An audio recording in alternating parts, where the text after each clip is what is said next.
Cricket board সবসময় চায় সাকিব বাংলাদেশের পরে খেলুক, কিন্তু এই কলটা একদম ক্লিয়ারের ছিল না। অত্যন্ত চমৎকার একটা পরিবেশ আজকে আমি খুব খুশি। ক্রীড়াবিদ, জার্নালিস্ট, আমাদের কর্মকর্তা, ফুটবল, ক্রিকেট, হকি, অলিম্পিকের এমন কোনো লোক নাই যে আজকে আসে নাই। এই জিনিসটা আমার এত ভালো লাগছে, আমার মনে এটা অন্যতম বৃহৎ। আমার রিসেন্ট পাস্টে এত বড় একটা দেখিনি আমি আসলে। আমি খুবই খুশি। এবার আপনি বলেন কি কোশ্চেন করতে চাইছেন? এখন যেটা বলছেন যে আমার কথা লিখে আমি একবার উল্লেখ করেছি, আমাদের একজন ক্রীড়াবিদ আমরা ক্রীড়ামন্ত্রী হিসেবে পেয়েছেন। আপনি জানেন যে আমি সবসময় একটা কথা বলি, যদি আপনি পার্টিকুলার ওই স্পোর্টস বা যে কোনো ধরনের স্পোর্টস থাকেন, স্পোর্টসম্যানদের যে রিয়েল যে সমস্যাগুলা উনি কিন্তু রিয়েল টাইম বুঝতে পারবে এবং উনি ওইটা অনুযায়ী সে পদক্ষেপ নিতে পারবে। এবং আমার মনে হয় যে উনি আমাদের বাংলাদেশ জাতীয় দলের ফর্মার ক্যাপ্টেন অ্যান্ড ফুটবলের, এবং তার সঙ্গে একটা বড় স্থান জিতেছি আমরা। এবং আই এম শিওর যে উনি ক্রিকেটের বাংলাদেশের ক্রিকেটকে অন্য স্তরে নিয়ে যাওয়া উচিত আর কি। এটা শুধুমাত্র ক্রিকেট না, Bangladesh sports as a whole, সব গেমস আমি সব জায়গায় একটু নজর দিয়ে রেখে আমার ওনার কাছ থেকে তাকে আবার ফেরানো হবে, তার যত মামলা যেগুলো আছে সেগুলো সব দেখবে। তো আইনি কার্যক্রমও শুরু হয়েছে। তো সেক্ষেত্রে আসলে আপনি কতটা আশাবাদী এবং সামনে পাকিস্তান সিরিজে আমরা সাকিবকে দেখতে পাবো? নাম্বার ওয়ান হলো যে সাকিবের ব্যাপারটা কিন্তু এটা চলমান ছিল, এমন না যে আজকে কথা উঠেছে। এটা আমি যখন প্রেসিডেন্ট ছিলাম, আমি প্রেসিডেন্ট হওয়ার 2 মাস পর থেকে আমরা, আপনি জানেন 3-4 মাস পর থেকে যখন আমরা হোম সিরিজ খেলছিলাম সাউথ আফ্রিকার সাথে, তখন থেকে আমি চেষ্টা করছিলাম যে কোনো কারণে এই জিনিসটা ঘটে নেই। বাট ঘটনা দেখে ঘটবে না আগামীতে এটা বলা যাবে না, অবশ্যই একটা সম্ভাবনা আছে। তার সাথে সাকিব কিন্তু আমি যখন চেষ্টা করছি তার থেকে আরো 1 বছর প্লাস হয়েছে ওর ফিটনেস এবং সাকিব যে প্লেয়ার, এটা আমার মনে হয় যে আপনার ওর জন্য ওর মাথা, আমি বাংলাদেশে যত ক্রিকেট আমরা তৈরি করেছি আমার মনে হয় এত প্রফেশনাল, মেন্টালি তো ফিজিক্যালটা ঠিক করে ফেলবে। এবং যদি আপনি যেটা বলেছেন ক্রিকেট বোর্ড সবসময় চায় সাকিব বাংলাদেশের পরে খেলুক, যদি ফিটনেস বা সিলেক্টেড হয়। আমার মনে হয় সাকিবের এই জিনিসটা জারি আছে এবং অনেক দূর এগিয়ে গেছে। আমার মনে হয় এটা আপনারা খুব শীঘ্রই একটা হয়তো সংবাদ পাবেন। বাট আবার একটা কথা বলে রাখি, ক্রিকেট বোর্ডের জন্য যতটুকু পার্ট সাকিবের ফিটনেস দেখে তাকে সিলেক্ট করা ক্রিকেট বোর্ডের পার্ট, বাট তার অন্য যে জিনিসগুলো আছে এটা ক্রিকেট বোর্ডের হাতে নেই। ওই জিনিসটা সরকারের চেষ্টা করতে হবে। ক্রিকেট বোর্ড কি চাই কিনা? যে ক্রিকেট বোর্ড অবশ্যই চায়। আমি বললাম যে আমি চেয়েছি 1 বছর ধরে, এখনো ক্রিকেট বোর্ড চায় যদি সে আসে, সে আমাদের জন্য একটা অ্যাসেট, ইজ এ ব্র্যান্ড। আমার মনে হয় এখনো সেই তার ওইটা দেওয়ার ক্ষমতা আছে। ও সেটা সিলেক্টরের ব্যাপার। তারপর আমি বলবো যে আমি আমার ফর্মার প্লেয়ারকে সে এখন পারবে। এই প্রক্রিয়াটি কি শুরু হয়েছে কিনা সাকিবের বিষয়ে?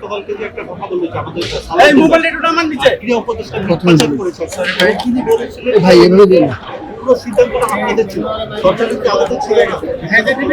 এটা আপনাদের একটা জিনিস আমি আজকে পরিষ্কার করে দিই, যখন কোনো বাইল্যাটারাল সিরিজ থাকে তখন আমরা প্লেয়ারদের একটা অপশন দিই।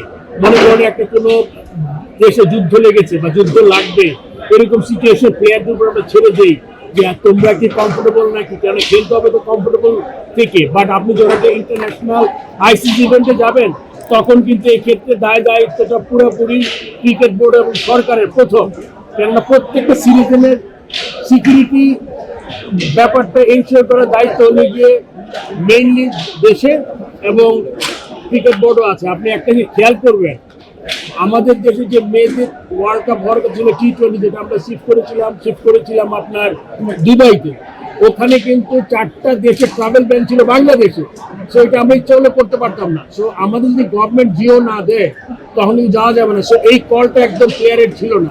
আমরা সবাই দুঃখিত প্লেয়ারদের মতো যে আমরা ওয়ার্ল্ড কাপে খেলতে পারিনি, বাট এটা সিকিউরিটি কনসার্ন ছিল এবং আইসিসি এমন কিছু করেনি যেটার জন্য আমরা বুঝতে পারি যে আমাদের সিকিউরিটি পুরোপুরি ইনশিওর করা হবে।